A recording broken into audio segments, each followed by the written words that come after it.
I said tap need to be represented on this show, and it's finally happening today. Welcome to Popcorn Talk, featuring movie discussion, news, and interviews. Popcorn Talk. We talk movies. All right, you guys, welcome on in to The Point with Kristyn Burtt, and I am so excited. This is kind of the best way to start. Little Beyonce, totally fired up because we have Chloe Arnold here. Welcome. Thank you, Kristyn. I'm so happy to be here. I am so excited because we've been talking a lot off camera. We've got a lot to talk about. I'm fired up over everything that's been happening. And I have a feeling, I'm just going to throw this out at everyone right now. I have a feeling this is going to be another show where I'm going to need to invite you back because there's a lot. No, this is good. This is good. I have a lot of questions and a lot of topics, and I know we won't hit them all in an hour. So good problem. Yes. Yes. Well, I always like having people here and really talking about their dance stories. And I have not had someone representing tap, and I say it's my fault because it really is. And it's a dance form that scares me a little bit because I'm terrible at it. I'm terrible at anything that doesn't just count in like straight fours or eights. I'm a very linear dancer. Okay. But I love it so much. And it's Thank one that I you. always want to like learn more about. And I think like you're such a great representation of. Thank you. Well, I'm really excited to be here. And I'm also always excited to advocate for the art form and help people become more comfortable with it because it is a challenging art form. There's a lot of rhythm, a lot of syncopation. And so, you know, my mission is to like make it more accessible, make it more welcoming. Yes. I appreciate that because I'm someone that I'm always like, I want to go back into tap class and just really try it. Yeah, we welcome you. I know. You know what it is too? I love the sound of like really clean tapping. Like I can just Yeah. close my eyes and listen to it. Thank you. I love it too. It's like water on rocks. It is. There's something really beautiful and soothing about all of it. Well, how did you get started? Were your parents dancers or anything? Did they get you and your sister into it? Yeah, so it's interesting. My mom actually was like a modern dance creative mover in the 70s. I love that. Yes, and so she already had an interest in dance, and so when we were born, she thought, okay, I'll put my girls into dance, but she really let us fly within it, and she noticed when I was about 8 years old that I had an affinity for tap. Interesting. Yeah, and she just recognized that, so she started to look for more opportunities in the newspaper and see if there were things going on. And in fact, there was an all tap company that was like holding auditions. So Oh my gosh. I know. I love it. Very proactive mother. This Very is so proactive. good. And you were in the Washington, D.C. area? Yes, I was in the D.C. area, and there was a free paper called the City Paper, and they were able to, they had like these local ads. So we had, I went to this audition. I'll never forget it because I didn't really know much, and I really didn't know much at all. Mm-hmm. And so I made the company, the youth company, but on probation. I love it. Like you're in trouble, but you're Yes. not. So I had 3 months to like improve or Kick you out. be asked to leave. So those 3 months, I took it really seriously. It was the DC Rhythm Ensemble. I love it. Yeah, and so I worked hard, and I ended up getting to stay. So that was phenomenal. You're like, phew. Yeah, exactly. Your little 8-year-old self. Yeah. The stress.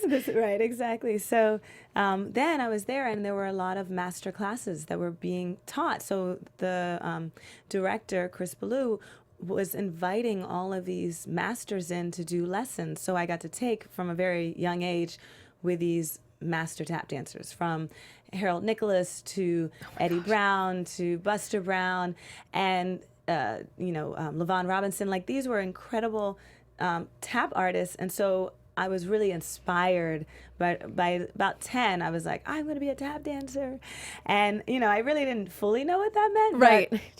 But it was in your blood. Yeah, Your soul. I asserted it, and I saw Gregory Hines. That was the The tipping point. Yeah, the tipping point. I saw him perform, and I got to take a picture with him, and it was that moment that made me go, okay, this is what I'm gonna do, and and then since after that, I just really pursued every single learning possibility that I could within tap. That's really incredible too, and being able to learn from so many of these masters that have carried on the tradition of tap and in a Yes. very old school, old fashioned way. Yes, and so it's interesting. Within all of those masters, there was a woman I got to take from, and her name was Diane Walker, and she really stood out to me because she was a woman in the field, and so There was another woman that was in the DC area teaching, and she kind of came to my mom and said, you know, I think I can take your daughter further. And I'm glad my mom listened, because this woman, Toni Lombre, had been on Broadway, and she had an all tap company, but she said, if you're in my company, you have to also take other styles of dance. Aha. We go back to this all the time. What did she make you take? So she made me take ballet. She made us take jazz, modern/creative movement. And then there was African dance on our floor. So it was just amazing, because then that opportunity expanded my eyes and everything I imagined. And that led me to my mentor, Debbie Allen, who's like the greatest of all time. The greatest of all time. And greatest of all time at everything she does, by the way. Yes. If people aren't following her career beyond Oh my like fame or gosh. anything, or So You Think You Can Dance, hello. She's the showrunner, executive producer of Grey's Anatomy. Oh, and she Yes. acts, and she Yes. runs a dance school, and she's an extraordinary woman. She's just amazing. I call her Ms. Allen. Yes, Miss Allen. Miss Allen. She really, like, but I had to audition for her for this play, and I actually went to the audition when I was 14, and I'll never forget it. We were in the Kennedy Center, and I was wearing my ballet slippers, which probably I just bought because I wasn't taking ballet at the time. And so I'm like going there just like, I'm going to try my best, and Here I go. here I go. And there are other girls there from the Kirov Academy, and like, you know. Washington Ballet, Yeah, probably. Washington Ballet, and their legs are like here. So needless to say, I didn't make it. So that's what also helped me go back to the drawing board with my teacher, who said, no, we're gonna, you got to learn more.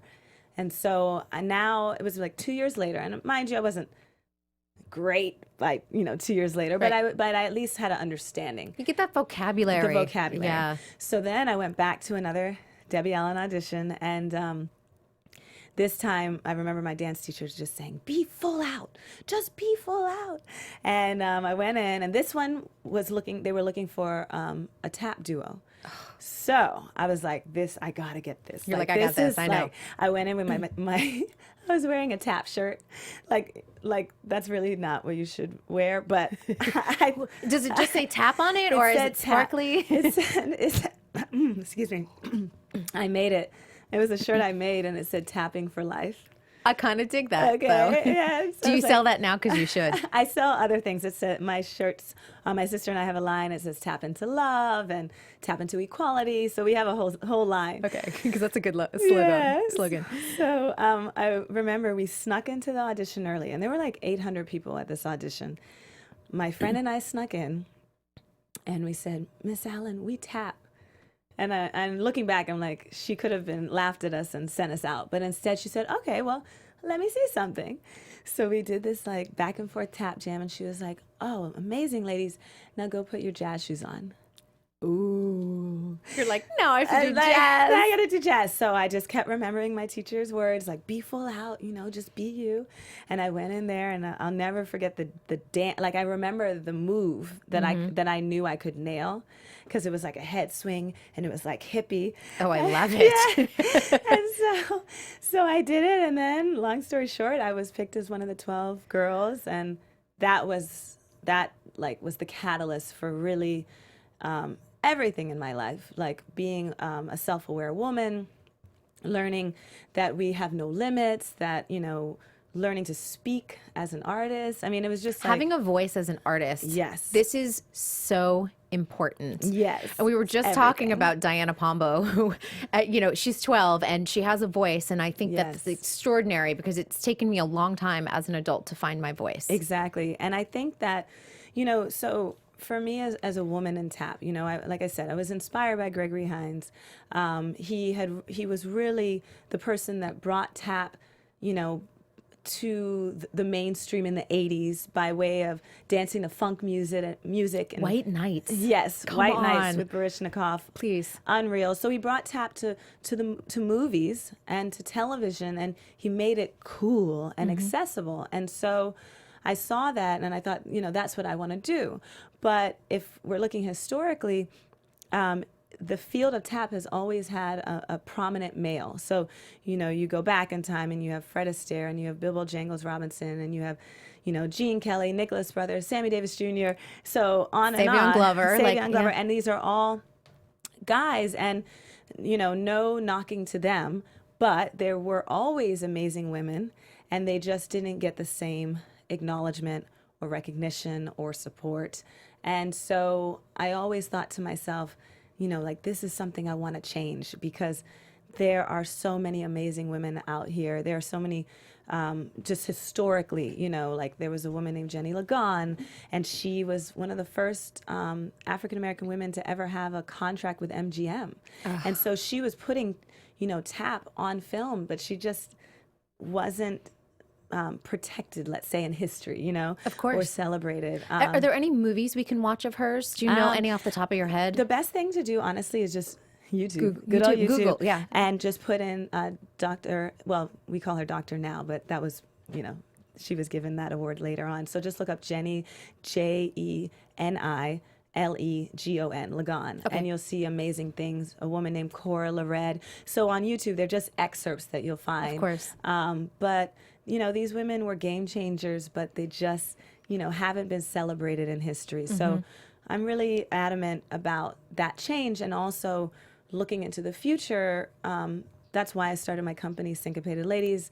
That's why my sister and I are always advocating for girls to speak up and to be heard, and to not have to fit in to the way things have been done, but rather do them how you imagine them. And I think that that's really what Gregory Hines did, and that's why he spoke to me, because he was speaking from his heart, It's the authenticity. We talk about Yeah. a lot of things on this show, and the ballet fundamentals comes back all the time. Yes. Dance history comes back to Yes. us all the time, and authenticity. I feel like those are like the three themes that I keep on coming back to in conversations with people. Absolutely. It's just so important, because ultimately, if we look at art across the board, any genre of art, we're drawn to people that are speaking from their souls, And I remember one of my mentors, Dr. Harold Cromer. He was a famed tap dancer from the vaudeville era. He told me, I was doing a one-woman show in New York, off Broadway, and he... Were you doing it La Mama? Yes! I was like, yes. I went to NYU, so I'm very familiar with my downtown. gosh. Yeah. So I was Yeah, like, that's when I was doing some amazing. research, I know, I was like, La Mama's a great experimental theater, like great so- place. So great. This is the most daunting, scary thing I'd ever done. I had reached back to one of my childhood teachers, Ted Lewis Levy, to get him to direct my show, which was such a blessing. And so Harold Cromer was coming to watch the show, and he always arrived everywhere early. So he's like there 2 hours early in the audience, just and waiting. He was in his 90s. Okay, I so, love that. Yeah. So he's there, and I said, I'm telling him I'm freaking out. I don't know what I'm gonna do. And he's like, Chloe, calm down. He's like, you got this. He's like, all you have to do is tell the truth. And it was like a ding moment of like, you're right. It's not as hard as we think. Telling the truth, being yourself, like don't try to impress your audience. Don't try to do what you think people will like, but what is your truth, and tell your truth. Yeah. And that was one of the greatest calming lessons I had, that made me go out there and rediscover myself, because it was about an hour 20 show of my life. It's a lot. And it's a lot. And I had like probably about 11 dances within it that ranged in emotion and purpose. And it just was the most liberating and liberating, truth-telling experience, where some of the hardest things about my childhood and about my experience, I was able to divulge to strangers. No, it's good though. But it's so freeing to live in your truth and share it with people, because Yes. it's an easier place to live, especially Los Angeles is such a town of facades, of being like, this is what I am, this is what you expect me to be, instead of Yes. going, hey guys, this is who I really am. Yes. So much And I better. have to say that my greatest successes have come as a result of being me. versus, when I was in college, I went to Columbia in New York. Like our rival I school, know, uptown and downtown. Yes, but very good schools now in retrospect. Anywhere you went, either one, Exactly. you'd be good. So I was in school. I was, battling for this challenging, education to get through. And meanwhile, I was at every tap jam, every tap class, doing whatever I could to become, skilled and better and all of this stuff. But at the time, all of the actual jobs were actually just for men, like all the prominent jobs. So on Broadway, you had Bringing the Noise, Bringing the Funk. Oh, yeah. You had Tap Dogs that was, touring and then also, coming to New York. And then you had Riverdance. Stomp played forever downtown, yeah. Yeah, so these were all, and, roles that were, just either, like in Stomp, there were women, but there was a certain stylistic perspective. Yep. Or you just had to be a guy. And so in my imagination of like, well, what am I going to do? There was just a lot of limitations. You're like, I'm not fitting into these boxes that they Exactly. want everyone to fit in. So I thought, in my imagination, what I thought is I just have to be as good as the boys and then it'll work out. That's what I was thinking. But that goal was not the right goal, because it wasn't, I have to be myself. The goal was, I have to be as good as these guys. I got to get their approval. I need to, be able to battle them. I got to be able to be exhausting. in there. And that it is an exhausting journey of reaching for something that's not authentic to you. So what was good about that is I became very skilled. I really trained my butt off, and I got to be really just a better musician and a better dancer. But what was missing was my voice. And so after I graduated, Debbie Allen invited me to come to LA. And I had to say of her, she's one of the kindest, most generous people on the planet, because aside from being incredibly accomplished herself, she's a giver. And she's looking behind her, people. Yes. This is something that I'm so adamant Yes. about. Grabbing hands, bringing people up with her. Absolutely. She just doesn't forget. And so, from the 16-year-old girl that was in her play to now, I was 22 graduating, she still was there for me. And in fact, I actually couldn't afford to move to LA. She said, why don't you come? And I said, I just can't afford it yet. Like, I need to figure out, get a job. Yeah, living in New York City, you're broke as it is. Yes. It's just... Yeah, I remember looking in my bank account in college. It was a real low point. And there was a really cool shirt that I wanted to buy. It was like, it had the trains on it. It was the Columbia, like, orientation shirt. And I couldn't afford it because I only had $25 in my bank account. And I'll never forget that, because it was like I couldn't afford a $7 shirt. Yes. Right? And so now it's like ready to go on the next step. And I told Debbie, I'm like, I'm going to work on it and I can get there. And she said, you know what, honey, you can live with me. Come on out. And, I'll help you get your feet wet, and then you go out there and you go get it. Wait, so you're living with Ms. Allen. Okay. Yes. What is it like living with Ms. Debbie Allen? Just give us like the fun little... Does she wear pajamas and like Yes. slippers, and she's totally... Yeah, I so love that. she's Debbie, I think of her as like in different ways, right? So like Miss Allen is when you're in class, Miss Allen. Yes. Debbie Allen is the phenomenon, right? Yes, she's out there and- she's a phenomenon. Deborah is what her mom calls her, and that is the distinguished woman, right? Deborah. She's the distinguished woman. love that. And then Debbie is the mama. She's the one that like cooks for everybody. She can cook. What's her best meal? Well, my favorite thing is either her curry chicken or her fried chicken. And her cake. She makes great lemon cake. Next time I interview her, I'm going to be like, can I come over your Yeah. house? Oh, you Because have Chloe to. told me about your curry chicken. You have to. So Debbie is the woman that like takes care of everyone. She's the community leader, She's the village mama hen, yeah. like she would talk to you about your woes, you going through it, you got a breakup, you just that pat you on the back, like it's gonna be all right. Yeah. We got this. We can do it. And so living with her, just one of the things when you see someone so successful, it's great to see into their life because you see the work.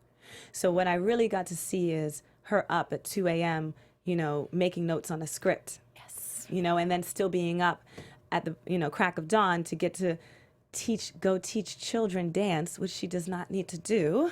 But it's her way, it's again, her giving back. Giving and her passion, and then running to set right after, and then going to host this show, and then doing this charity. And like, I got to see firsthand a woman boss. Yes, and we need more of those people. And I think what's really important too is when you said you saw the work.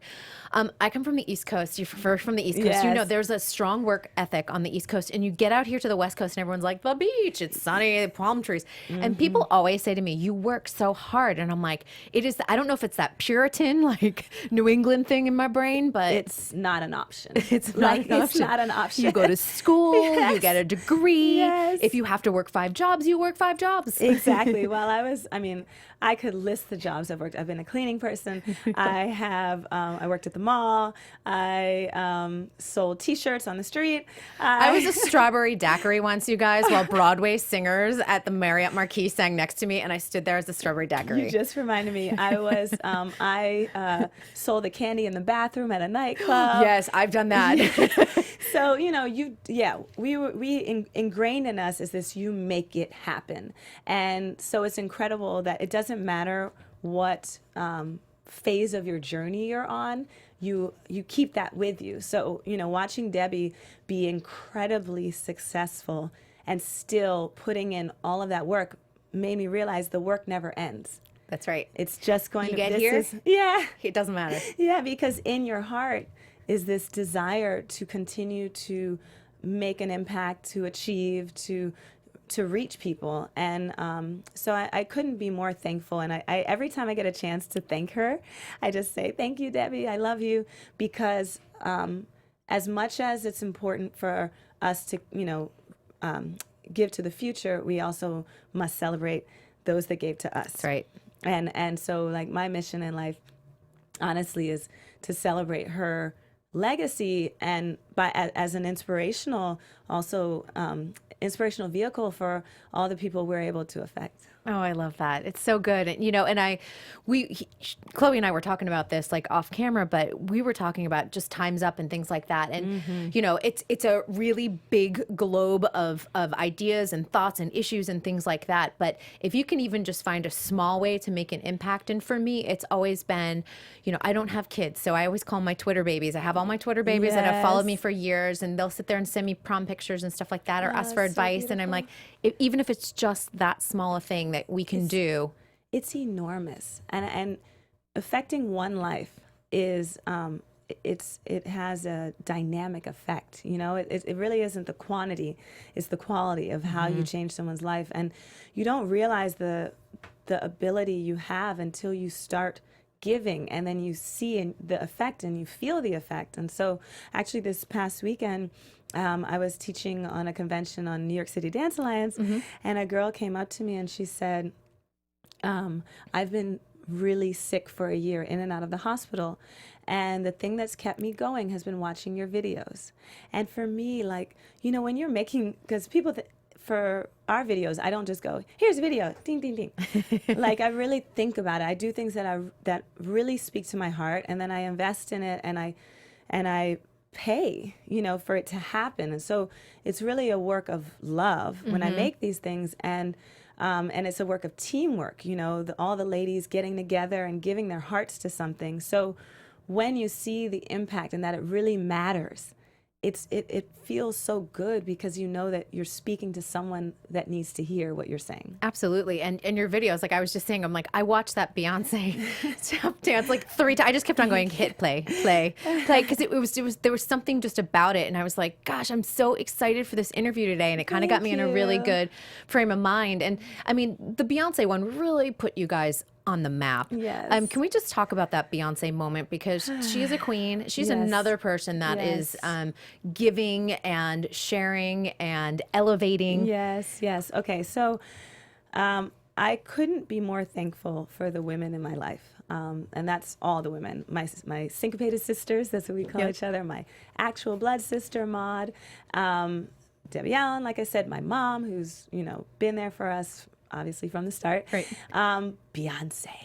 The queen. Beyonce. So I've always, if we go back to like 2006, I got the chance to work. Okay, well, it's actually I have to go back a little further. I went to it's important for people, I think, to kind of Let's set up the foundation, set up the story. Yeah, It's good. because everyone thinks you just make it, and it's just not real. So in 2006, I went to an audition for a Beyonce show. Okay, and her auditions have hundreds and hundreds of people.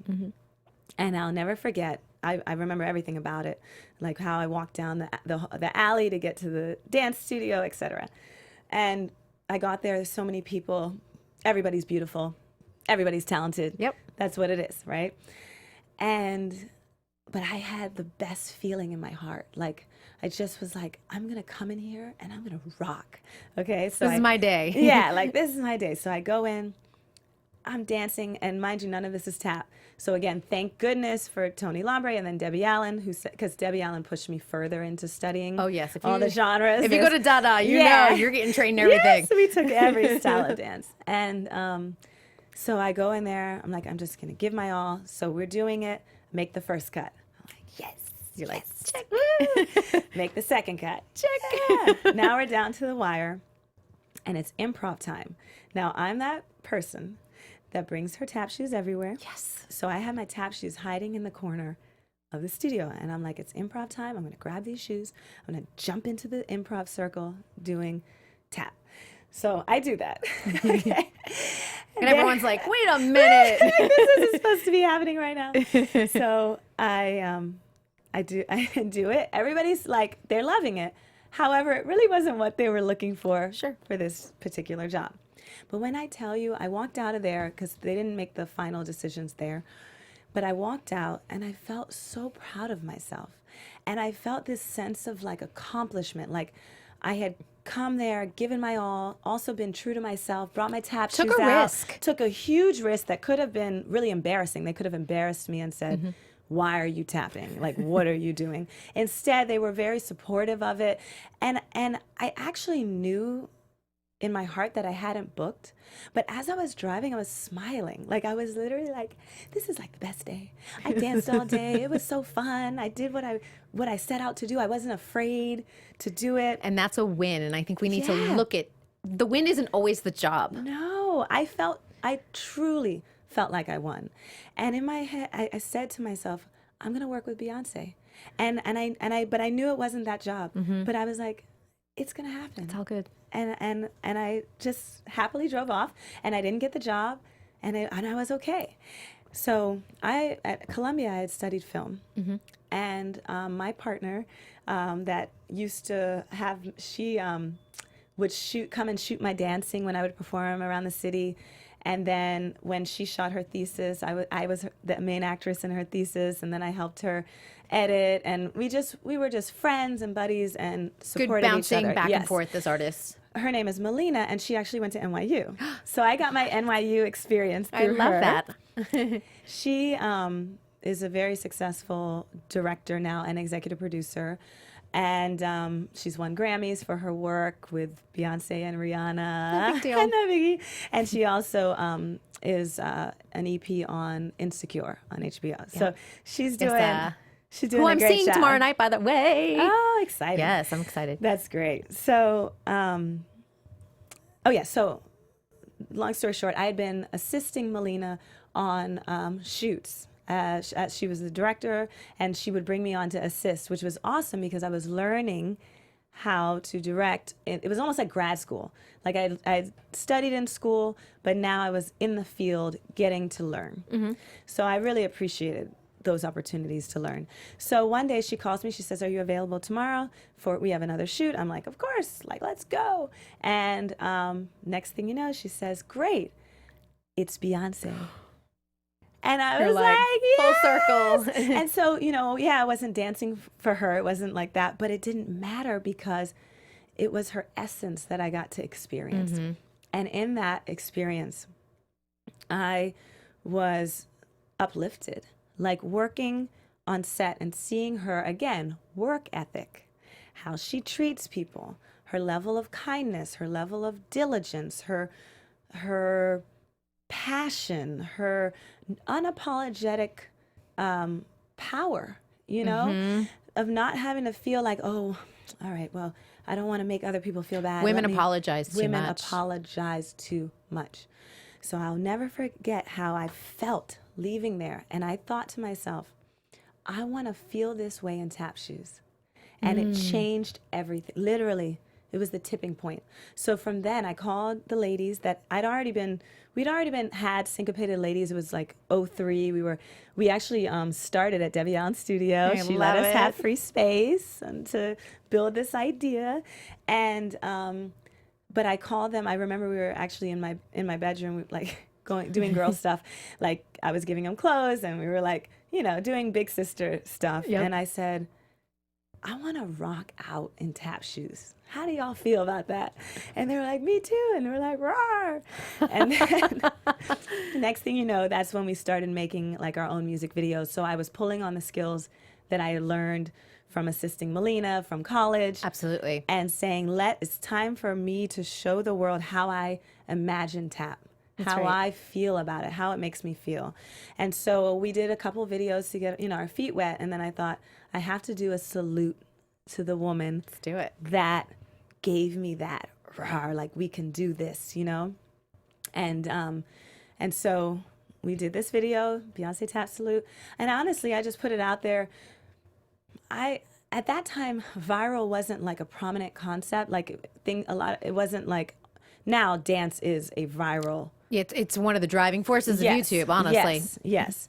But this was 2013, so it was still, you know, burgeoning. And so I put it out there and thought really like, okay, people are liking it. Cool. You know, maybe we had like 50,000 views. I thought that was You're amazing. like, that's the tops. Like, I'll take 100 at some point. This is incredible. And then I was actually going to take class from Luam at Broadway. I was in New York. I was going to take class from Luam, who is an incredible choreographer in New York.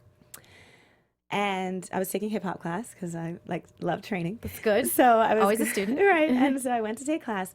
And as I'm walking to class, I start getting these notifications that say, Beyonce sent me here. And I'm so confused because I'm like, what does that mean? You're like you mean like the tap video? The tap video. Yeah.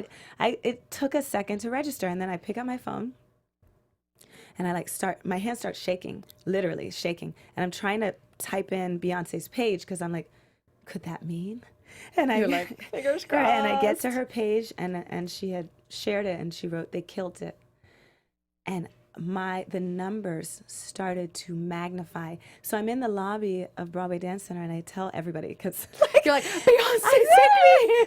Sending people here. Shared my video. The whole lobby, people that don't know me, start roaring with applause or they're celebrating with me.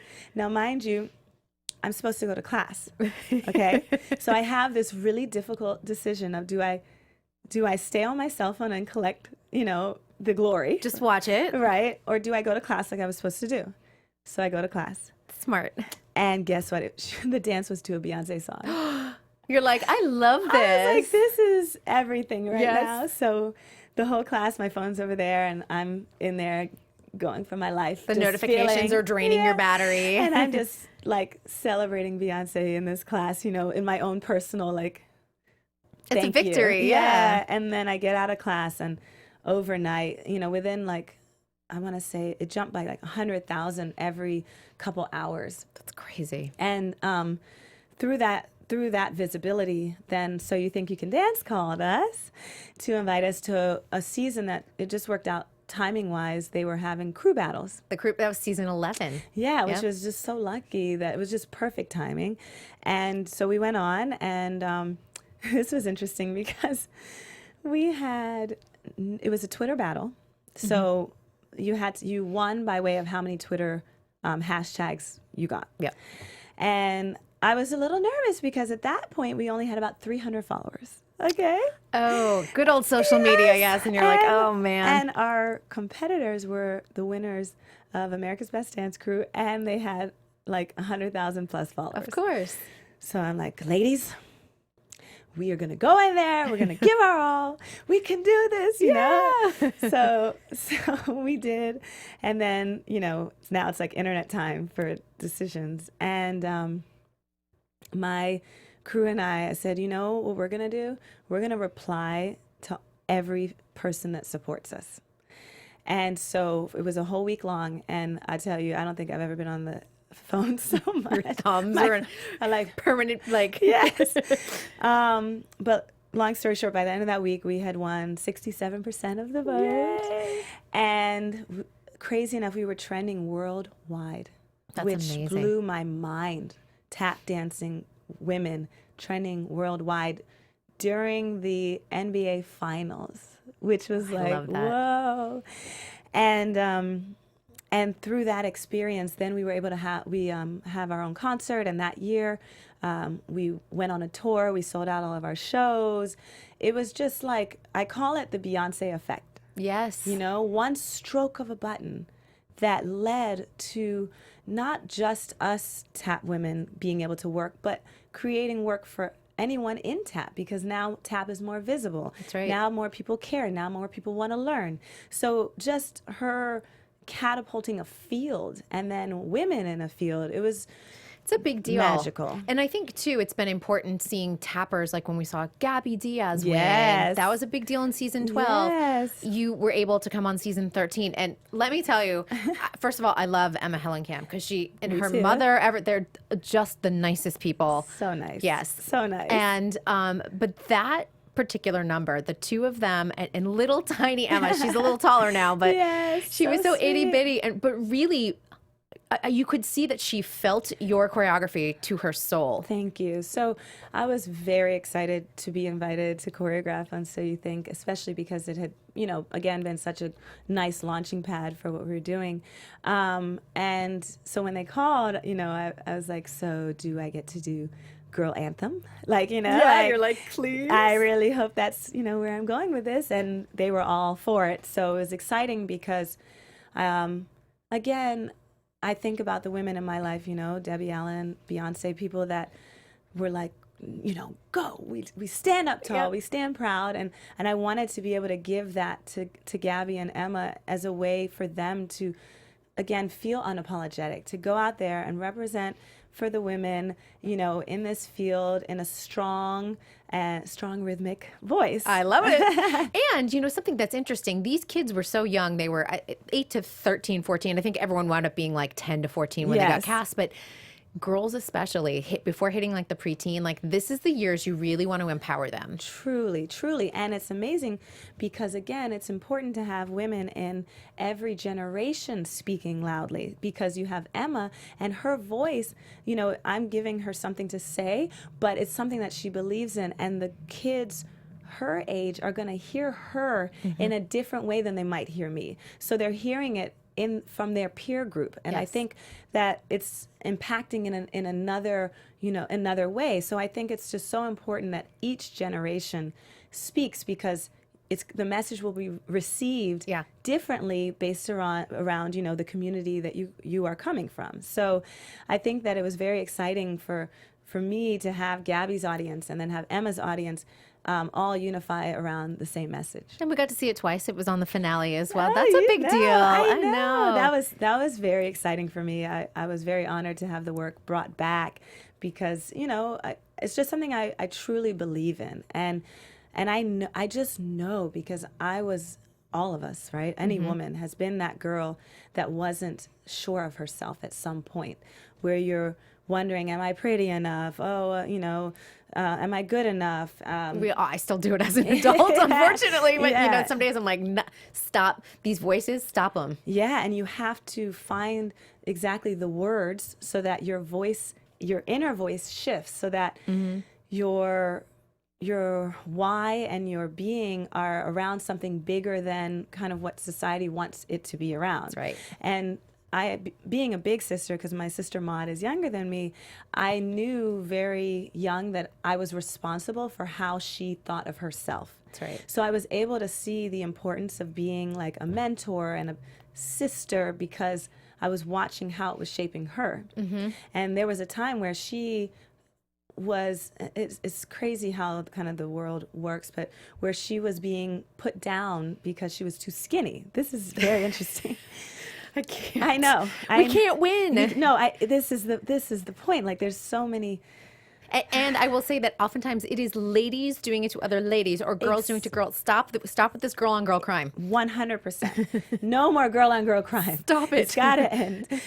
We are our greatest asset. We can lift each other up. So something I told her when I was probably about, I guess, 15, 16, and I told her every day you have to wake up, you have to look yourself in the mirror, and you have to say to yourself, I am beautiful, I am intelligent, I am enough, I am talented, I am, gifted, I can do it. I'm strong. I am strong. And so she started to do that. And if you meet my sister now, she's one of the most self-assertive, self-loving, while loving of everyone else. She's an advocate for sisterhood like none other.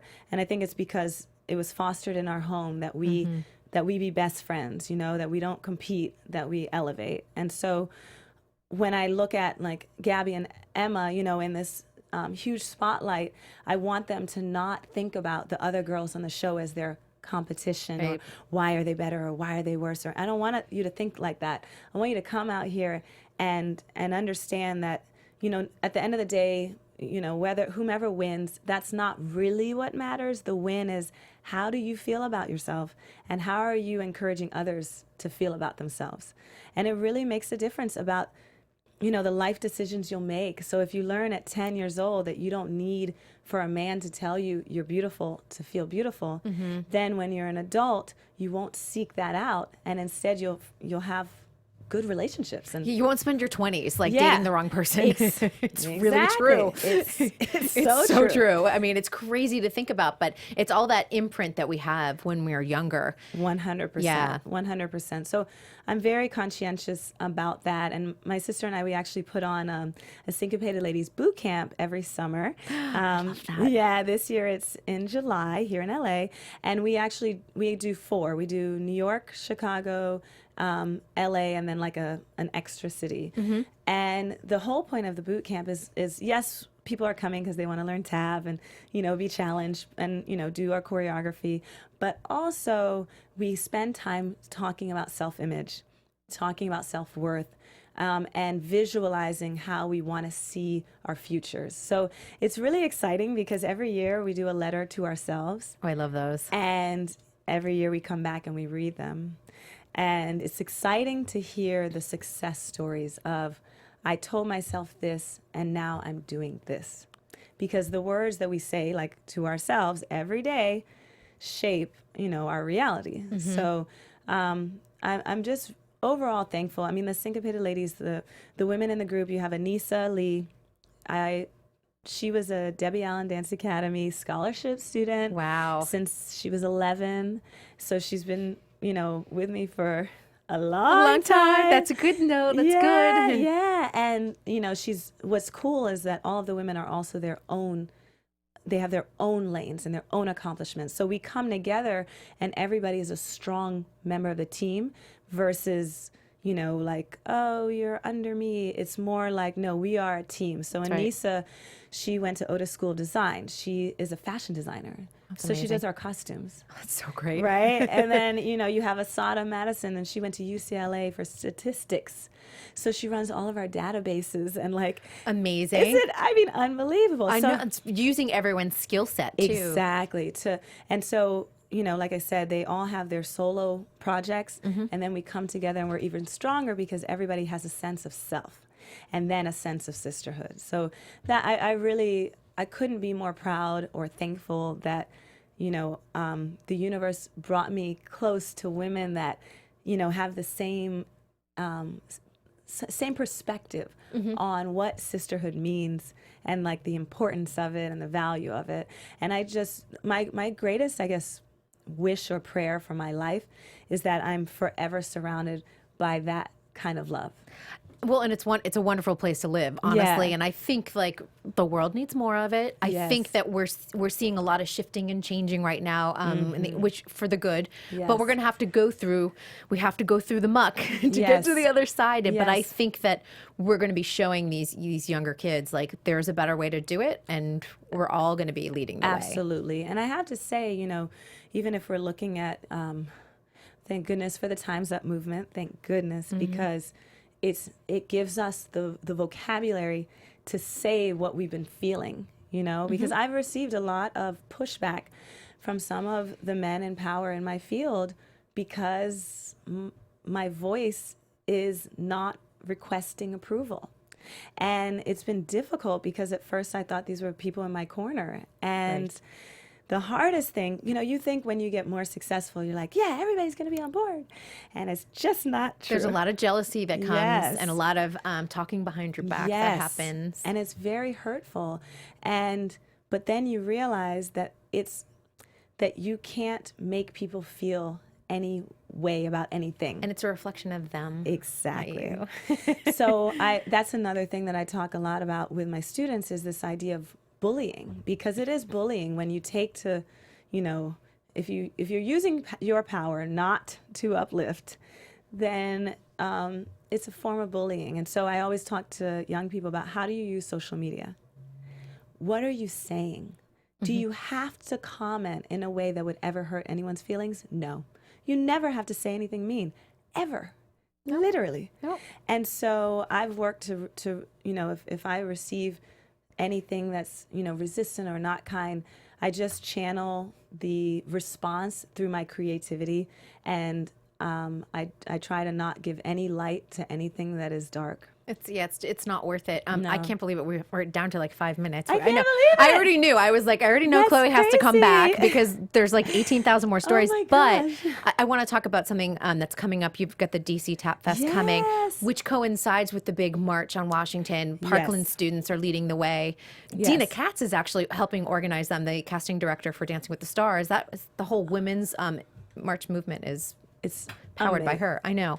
Amazing. But you were talking, you can't take all of your kids to the march, but Yes. how are you going to kind of participate? Because this is cool. Yeah, so I'm very thankful that our DC Tap Festival, which is now celebrating 10 years, Congratulations. is happening during a pivotal moment for young people, because young people are saying, no, you're going to hear our voice. And that's what our whole event is about, using the arts to have your voice be heard. So we're actually going to shoot a video that is in alignment with the March for Our Lives to say, we young people have a voice, hear our voice, it matters. And us as artists, have a platform, on which to express that. So I'm excited for hearing and having the input of these young people to create a video that is powerful and impacting and uplifting and says, no more. Like, we have to prioritize the safety and the well-being of our future. Everyone deserves that. Yes. Every kid who goes to school deserves that, which is Yes. so important. So make sure you share the video with us because Thank we you. really want to see it. And I'm so excited about just having them that experience for all of them. It's going to be incredible. I am too. It's going to be so organic and in the moment. And I just love when young people, speak up. Yeah, it's been this last month, out of tragedy just has come so many exciting things and things that give me such great hope for the Yes. future. So I'm really happy about that. Yes, indeed. I can't believe we're done because can't I'm like, either. I have pages of notes, people. It went too fast. I know it did go by too fast, but I'm gonna email you and we'll figure something out maybe later in the spring or something. I would 'cause love that. I was like, we went back and forth on the schedule. You're so busy. Thank goodness. It's a good thing. Yes. If people want to learn more, where can they find you out there on social media? Yes, so on Instagram, it's Chloe Arnold Taps. On Twitter, Chloe Arnold. On Facebook, Syncopated Ladies by Chloe Arnold.